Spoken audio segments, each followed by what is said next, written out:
Ako Muslim ako pero hindi ko siya kinamumuhian. So Muslim daw si Akh Rabsan pero hindi niya kinamumuhian si Shaira. Sino man naman kasi ang nagsabi na kinamumuhian ng mga kamusliman si Shaira? Lalong-lalo na mga ustad, ang mga ulama. Hindi tayo namumuhi kay Sister Shaira. Ang kinamumuhian natin ay yung mga ginagawa niyang mga bawal sa Islam. Yun lang. Walang personalan sa Islam. So para sa akin as a Muslim, hindi ko siya ibabash pero ipagdadasal ko siya kung ano yung makakabuti sa kanya, sana ibigay ng Allah sa kanya. Ganun lang. Hindi daw niya ibabash, pagdarasal daw niya kung ano yung makakabuti para kay Sister Shaira. So, ang pinakamainam, ipagdasal mo siya, nagabayan siya ng Allah subhanahu wa ta'ala dahil yun ang makakabuti para sa kanya. Yung pag-iwan niya sa musika, yung pag-iwan niya sa pagkanta, yan ang tunay na makakabuti para sa kanya. Like example kay Shaira, kumakanta. Alam naman natin sa Muslim, sa Islam, bawal yung ganyang pagkanta. Di ba? Sinabi na dito, alam naman natin sa Muslim, sa Islam, na bawal yung pagkanta. Pero, hindi niya pinayuhan, hindi siya nagsabi. Pinlay pa nga niya yung video na music ni Shaira. Hindi ko talaga maintindihan tong si Akh Rabsan. May Tama. kaalaman sa Islam, may papayo ko sa lahat-lahat din, huwag magaspang yung pananalita. Sa mga may alam daw sa Islam, huwag maging magaspang yung mga pananalita, yung mga dila. So, magiging magaspang lang ito, Akh Rabsan, kapag tinamaan ka ng mga pangaral ng mga ulama. Doon pa lang magiging magaspang. محمد كان علم كليبس. محمد كان علم كليبس. Okay, so alhamdulillah ngayon ay magbibigay tayo ng fair na reaction dahil may dumaan sa aking newsfeed, sa aking timeline na video na naman ni etong si kapatid na Rabsan dahil sa parang hindi siya satisfied o hindi siya pabor doon sa mga sinabi ni Ustad Akh Haron Dunyasales na bayaw ni Ustad Ahmad Jaber rahimahullah. So, ang rason ni Akh Rabsan doon ay dahil bias daw si Akh Haron dahil sa cut yung mga videos, yung mga sinabi ni Akh Rabsan. So, una, dumaan talaga yun sa newsfeed ko at hindi na ako nag-react. So, sabi ko, okay na itong mga sinabi ni Akh Haron.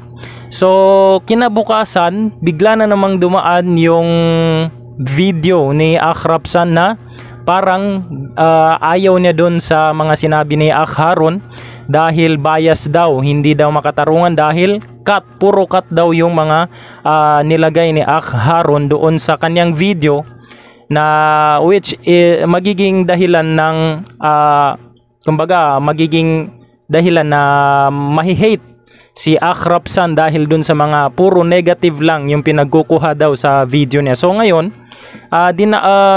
kinuha ko yung video, in-screenshot ko para mabigyan natin ng makatarungan, para hindi bias, para maging fair, na mapanood natin yung lahat ng kabuuan ng video ni Akh Rabsan. Totally, umabot siya ng 2.7 million views. So karamihan siguro sa inyo ay napanood nyo to. So tignan natin para hindi tayo maging bias at maging fair tayo kay Akh Rabsan. So panoorin natin si Arabic teacher strikes again. Sige. Naaalala nyo pa ba si Shaira, yung binabash na singer ng Bangsamoro or mga Muslim? Ngayon na ipalabas siya sa TV5 sa Wawawin. Okay, so ang topic niya dito ay si Sister Shaira, na kung saan kilalang kilala naman natin, Muslim or non-Muslim, kilalang kilala natin si Shaira dahil nga sa unang issue na doon sa kay Linka, pero ngayon ay okay na ata. So hanggang ngayon ay namamayagpag pa rin si Sister Shaira na isang Bangsamoro dito sa Pilipinas. Okay? Sige. Kauna-unahan sa lahat ng mga Muslim na may papalabas on live sa mismong TV5 sa show ni Kuya Will. Okay, so kauna-unahan nga si Sister Shaira na isang Bangsamoro na na-live sa isang malaking TV show kung saan doon sa programa ni Kuya Will na Will to Win ba yun? Kung hindi ako nagkakamali, dumaan lang din sa newsfeed ko. So, tignan natin. So, dito guys, panoorin natin yung short clip ni Shaira kung saan kumakanta siya sa show ni Kuya Will. So, eto, panoorin natin.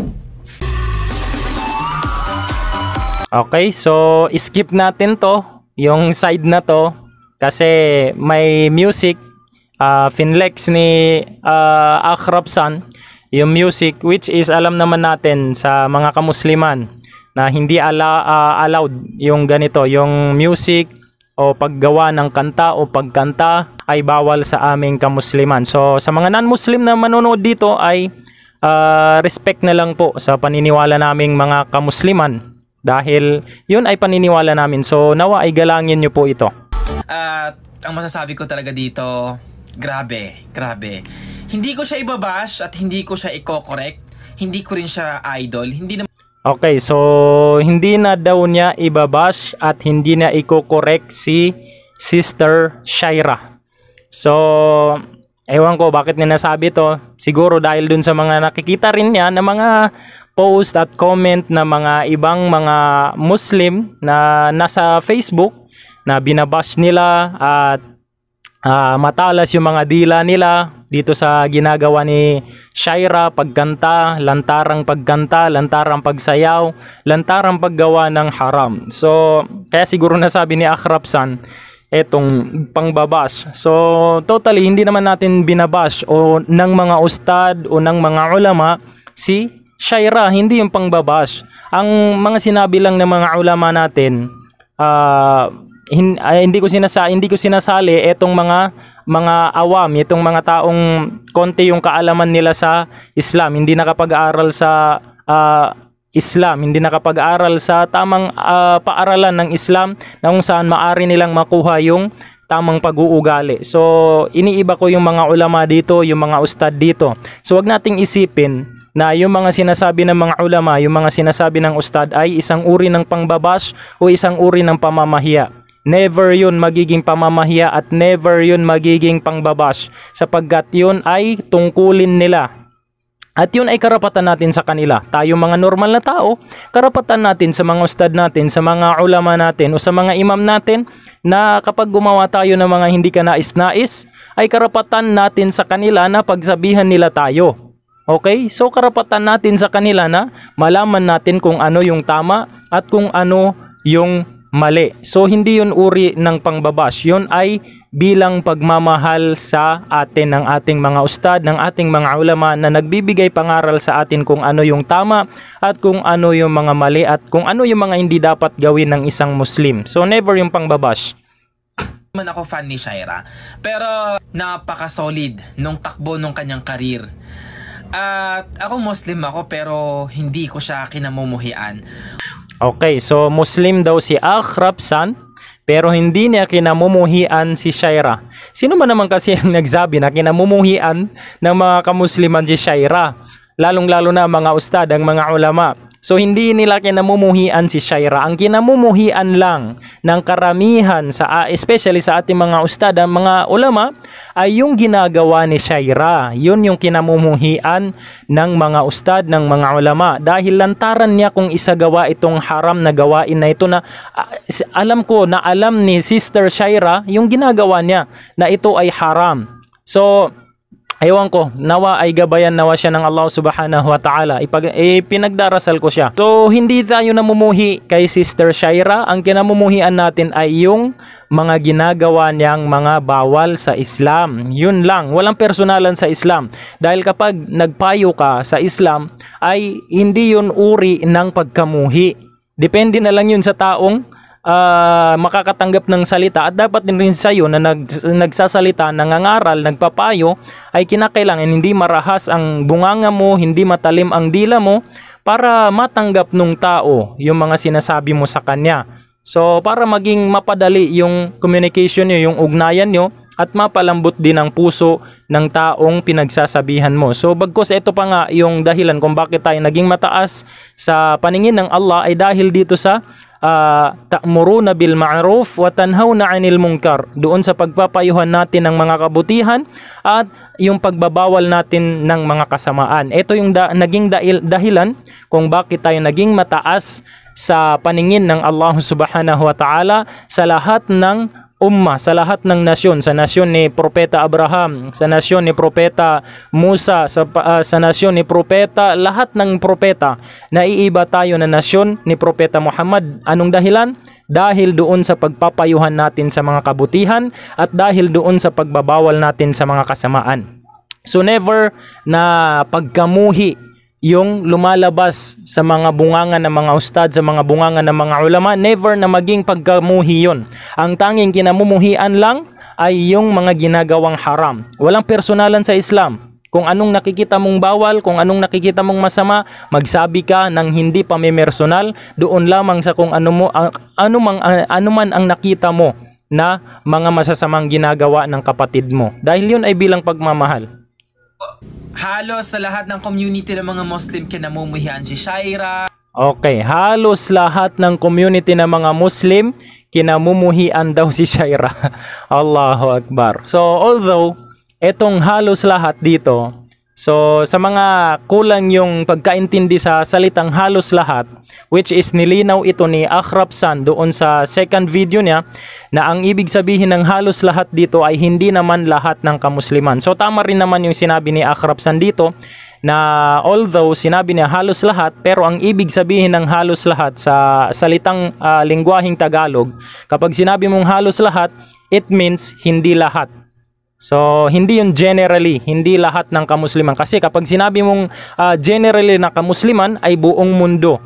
Buong mundo, Pilipinas, Saudi, kahit saan, basta may Muslim, lahat sinabi mo na namumuhi kay Shaira. Pero ang ibig sabihin dito ni Akhrabsan ay yung halos lahat dito ay hindi naman lahat ng kamusliman. Pero karamihan daw sa kamusliman ay namumuhi kay Shaira. So hindi ko rin alam kung karamihan nga ba sa mga Muslim ay namumuhi kay Shaira.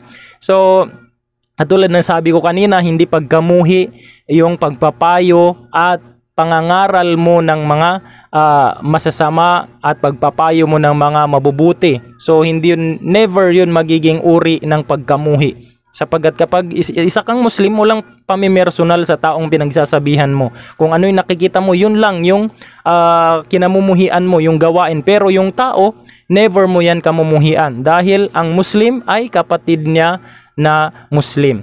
Okay? Sinasabing nagdadala ng kapinsalaan, nagdadala ng trahedya sa Mindanao dahil okay, so nagdadala daw ng trahedya, mga kapinsalaan sa Mindanao si Sister Shaira, yung tinutukoy niya dito. So kaya kasi nasabi yan ng mga ulama natin, Akhrabsan, kasi sinabi din yan ng Allah, hindi yan mismo ang mga tao nagsabi. Dahil sinabi yan ng Allah, "Zaharal fasadu fil barri wal bahr bima kasabat aydin nas." So nagsikalat ika ng Allah ang mga kapinsalaan sa kalupaan, sa karagatan, sa kapatagan, dahil sa ginagawang lantaran ng mga kasalanan, lantaran ng mga haram. Kapag isinagawa yung mga haram ng lantaran, katulad nito ni Sister Shaira, alam niya at alam mo at alam ng karamihan sa atin, especially ngayong panahon na ito na ang dami mga ustad na nagsasabi na ang music, ang pagkanta at paggawa ng kanta at pagsayaw, pakikinig ng musika ay haram. Ngunit ito pa rin, patuloy pa rin yung pagsagawa nito na i-live pa sa pinakamalaking channel sa Pilipinas, which is TV5 sa show ni Kuya Will. So lantaran yan. So isa yan sa magiging dahilan na yung sinasabi mo na magdudulot ng kapinsalaan. Bakit? Totoo yung sinabi ng si Allah mismo ang nagsabi. So pipigilan mo ba yung sinabi ng Allah subhanahu wa ta'ala na hindi totoo na yung ganyang na ginagawa ni Sister Shaira, nawa ay gabayan siya ng Allah? Dalangin ko sa Allah na si Sister Shaira ay balang araw gabayan ng Allah subhanahu wa ta'ala. Allahumma amin. So yan ay maaring maging dahilan ng kapinsalaan, mga pagsubok, mga masasamang kalamidad na dumating sa atin, dahil lalong-lalo na kung nanahimik ang ating mga ustad, ang ating mga ulama, hindi na sila magpayo, so sigurado na magsisikalat ika ng Allah ang mga kapinsalaan sa kalupaan maging sa karagatan dahil doon sa ginagawang haram na lantaran. So yun ang tandaan mo, Akhrabsan. dahilan ng pagbaha, pagbagyo dito sa Mindanao, kaya dahil binabash siya, kaya daw ganon. Masasabi ko lang talaga, kung nambabash ka ng tao, please stop that. Kasi may katuruan ng Islam na kung paano mo ipinahiya yung isang tao, you will never ever die until you try that kind of exposing, ano? Okay, so yung sinabi dito ni Akhrabsan ay tamang-tama ito. Ito ay kabilang sa hadith ng mahal na propeta Muhammad sallallahu alaihi wasallam na kapag namahiya ka ng tao ay hinding-hindi ka basta mamamatay liban na lamang na pagdadaanan mo yung ginawa mong pamamahiya sa kapwa mong tao. So kapwa mo Muslim o kahit na anuman dyan. So yan ay totoo. Pero ang ano lang kasi dito, hindi naman kasi ito pamamahiya, Akhrabsan. Ito ay pagbibigay lamang ng payo ng ating mga ustad at ng ating mga ulama dahil sa lantaran itong ginagawa, nasa social media, nasa live. So, ang mga ustad din ay nagvi-video din sila para makita ng mga nakapanood. So, ano yung mangyayari kasi kapag nag-PM yung mga ustad, so hindi naman pinakinggan ni Shaira, so, wala silang ginawang aksyon, hindi sila nagbigay ng kanilang mga salita, ng kanilang mga pangaral, kanilang pagbabawal, hindi sila nag-video, hindi sila nag-upload ng video. So, ano magiging guide ng mga tao? Akalain ng mga tao na okay lang yung ginagawa niya. Walang problema dun. So, kaya gumagawa ng mga video yung mga ustad. Hindi pa mamahiya yun. Bagkus yun ay para ma-aware din yung mga taong nakapanood doon, especially sa mga non-Muslim, na ito ay hindi tama sa relihiyong Islam. So, never pamamahiya yun. Pero yung sinabi ni Akhrabsan, totoo yun, na nasa hadith. Kaya kayo, huwag kayong magpapahiya ng mga kapwa niyong Muslim. Especially kapatid niyong Muslim. So, itong ginagawa natin ay hindi to pamamahiya kay Akhrabsan. Ito ay reaction video lang dahil gusto niya doon sa video niya na pangalawa na cut daw yung mga video. So, ngayon, pinanood natin yung kabuuan ng video niya para maging patas din tayo. Hindi ka papanaw, hindi ka mamamatay dito sa mundo until hindi mo mararanasan yung ganong pamamahiya. So, para sa akin as a Muslim, hindi ko siya ibabash, pero ipagdadasal ko siya kung ano yung makakabuti sa kanya, sana ibigay ng Allah sa kanya. Ganun lang. Okay, so hindi daw niya ibabash, ipagdarasal daw niya kung ano yung makakabuti para kay Sister Shaira.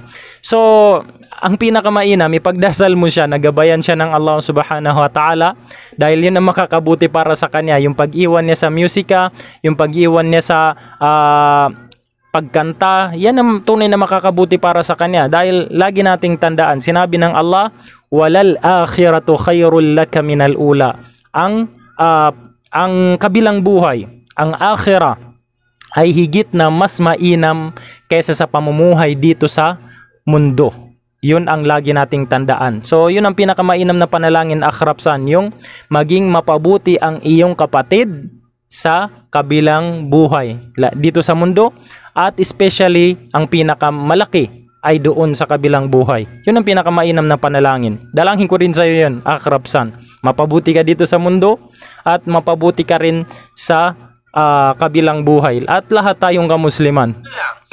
Ang napaka-toxic lang kasi, kaya wala masyadong mga Muslim na nagiging sikat, nagiging famous, kasi nga napaka-toxic ng culture. Okay, so kaya daw na walang mga Muslim na nagiging sikat, nagiging famous kasi napaka-toxic ng mga kamusliman.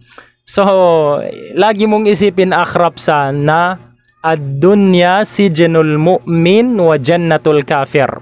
Okay? So, ang mga kamusliman o di kaya ang mundo ay paraiso ng mga kafir. Okay? Intindihin mo na lang yan. Ang dunya ay kulungan ng mga taong mananampalataya. So, it means kapag sinabing kulungan, hindi mo hangad na maging sikat, hindi mo hangad na magkaroon ng popularity dito sa mundo dahil alam naman natin na ang mundo na ito ay paraiso ng mga taong kafir. So tayo naman na mga mananampalataya ay ito ay kulungan para sa atin. Ang isang Muslim ay neutral lang ang kanyang pamumuhay. Wala siyang hangad na kung anumang makamundong bagay. Yun ang isang Muslim. Dahil alam niya sa sarili na ito ay kulungan ng mga taong mananampalataya at paraiso ng mga walang mga pananampalataya.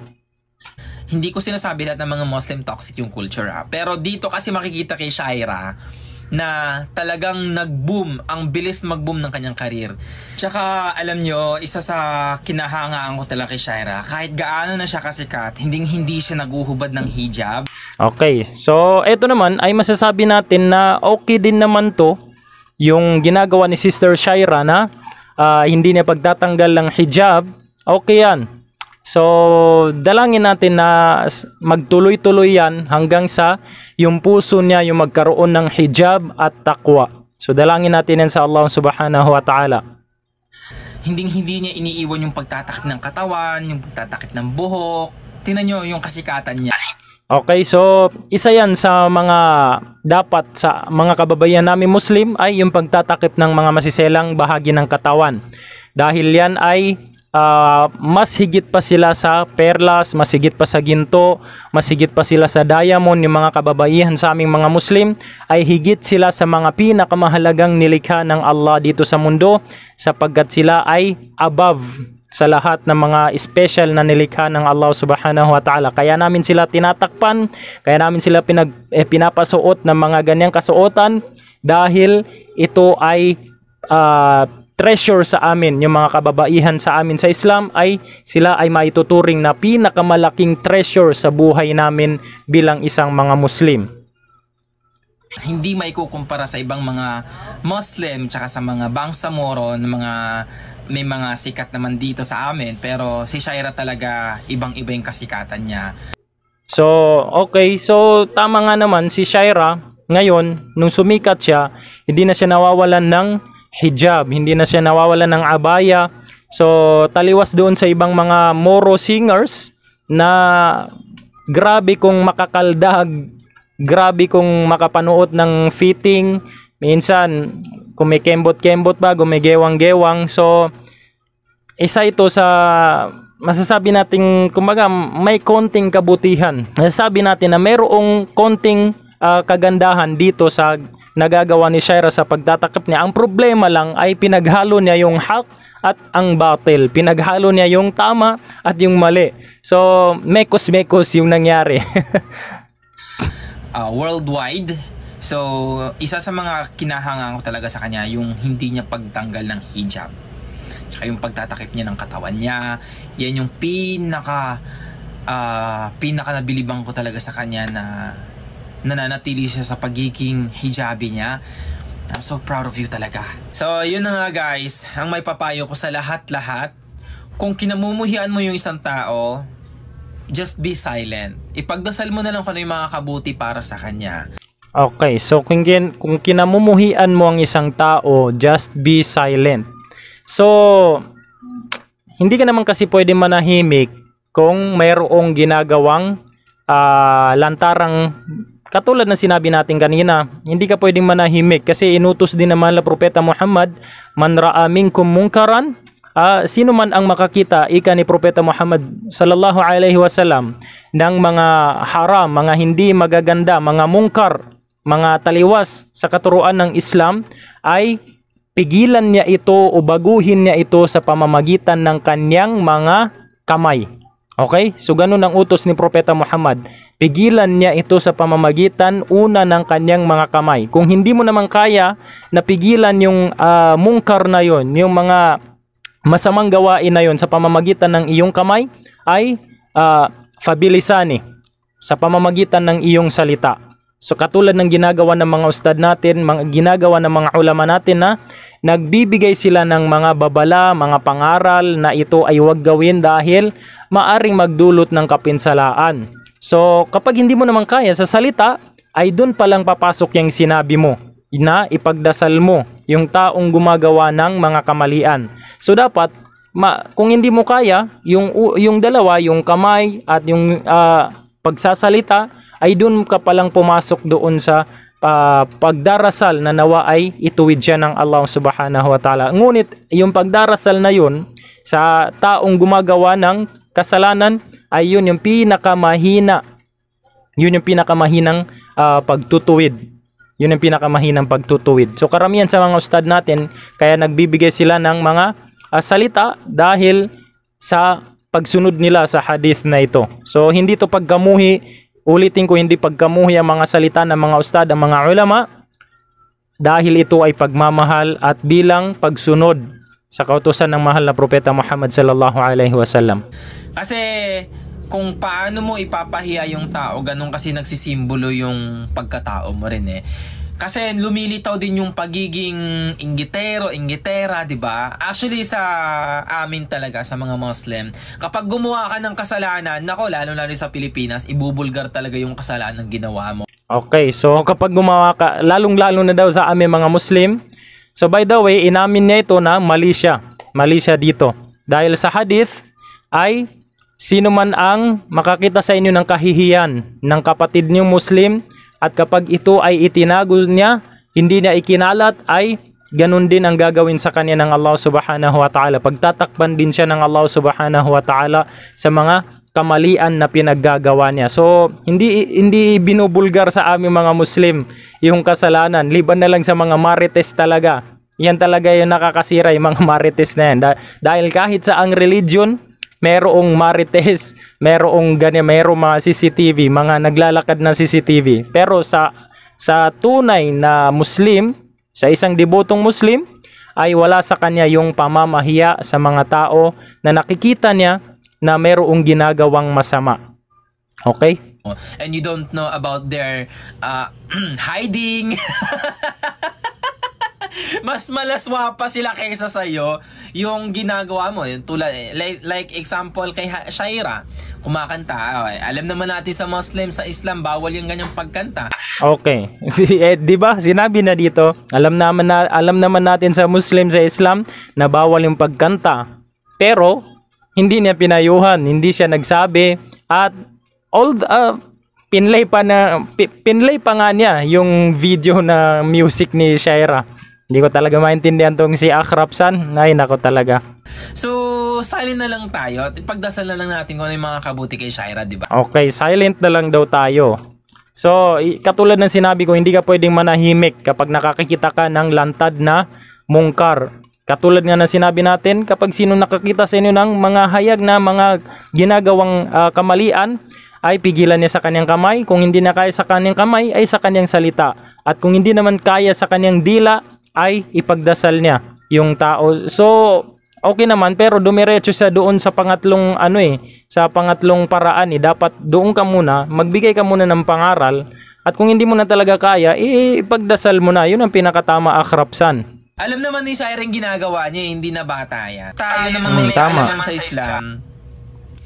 May papayo ko sa lahat-lahat din, huwag magaspang yung pananalita. Kasi one day, hindi natin alam, bago tayo papanaw o bago ka pumanaw, or baka pumanaw ka madat ng kadon sa gumagawa ka na hindi mabuti, edi mas worse pang kalalagyan mo. Okay, sa mga may alam daw sa Islam, huwag maging magaspang yung mga pananalita, yung mga dila.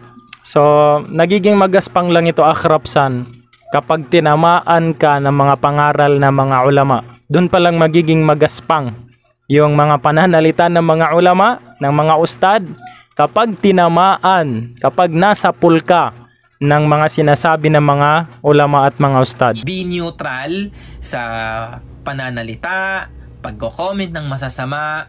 Di ba kayo nahihiya sa kamag-anak nyo? Di ba kayo nahihiya sa pamilya nyo, sa asawa nyo, sa mga anak nyo? Nakikita kayo dun sa comment section, napakagaspang ng pananalita nyo. So, masasabi ko lang kay Shaira, I wish all the best for you. Pagdadasal kita sa Allah kung ano yung makakabuti sa'yo, sana ibigay ng Allah para sa'yo. Assalamualaikum warahmatullahi wabarakatuh. Dapat ang pinagdasal mo, naway gabayan ka at taufikan ng Allah na makita mo ang katotohanan na ang musika, ang pagkanta ay hindi karapat-dapat, lalong-lalo na ikaw ay babae. So, yun. Napanood na natin yung kabuuan ng video. So, kayo nang bahala dyan sa comment section dahil it's a free country. You can do what you want.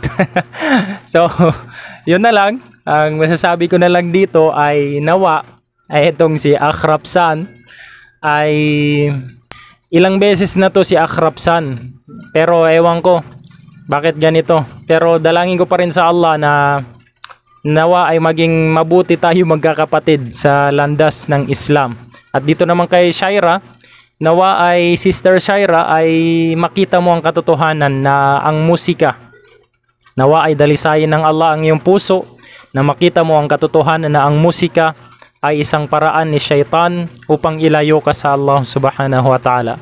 So hanggang dito na lang, nawa ay magkaroon ng kapayapaan sa ating lahat.